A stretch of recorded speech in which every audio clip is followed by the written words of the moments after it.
वर्षानिमित्त आयोजित ओळख भारतीय संविधानाची या विशेष मालिकेत मी सूर्यवंशी श्रावणी गजानन आपले सहर्ष स्वागत करते।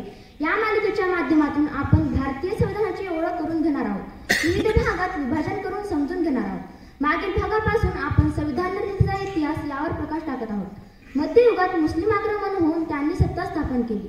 नंतरच्या काळात इंग्रज व्यापाराच्या निमित्ताने भारतात आले आणि राज्यकर्ते होऊन बसले। त्यावेळेला भारतात 563च्या वर राज्य व संस्थाने होती। त्या दरम्यानच्या काळात इंग्रजांनी भारतात सार्वत्रिक शिक्षण सुरू केले।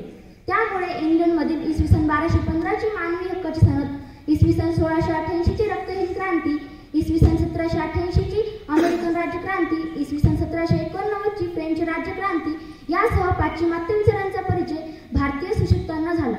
लोकशाही, स्वातंत्र्य, समता, न्याय, बंधुता या मूल्यांचे महत्त्व भारतीयांना समजू लागले। ब्रिटिशांचे अन्याय अत्याचारांचे धोरण अंतर्गत बाबीतील वाढल्या हस्तक्षेपामुळे 1857 मध्ये पहिले स्वातंत्र्य युद्ध लढले गेले।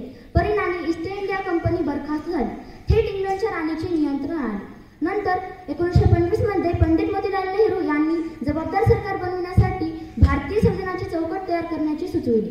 पुढे 10 ऑगस्ट 1928 मध्ये राज्यघटनेचा आराखडा तयार झाला। त्यालाच नेहरू रिपोर्ट असे म्हणतात। भारतातील घटनात्मक प्रश्नांचा विचार करण्यासाठी इंग्रज सरकारने 1930, 1931, 1932 या काळात 3 गोलमेज परिषदा घेतल्या। प्रदीर्घ लढ्यानंतर भारताला स्वातंत्र्य देण्याचे ठरले। त्यानुसार 6 मे 1946 रोजी भारतासाठी अधिकृतपणे घटना परिषद स्थापन करण्याचे ठरले। जुलै 1946 मध्ये भारतीय घटना परिषद अस्तित्वात आली। धन्यवाद।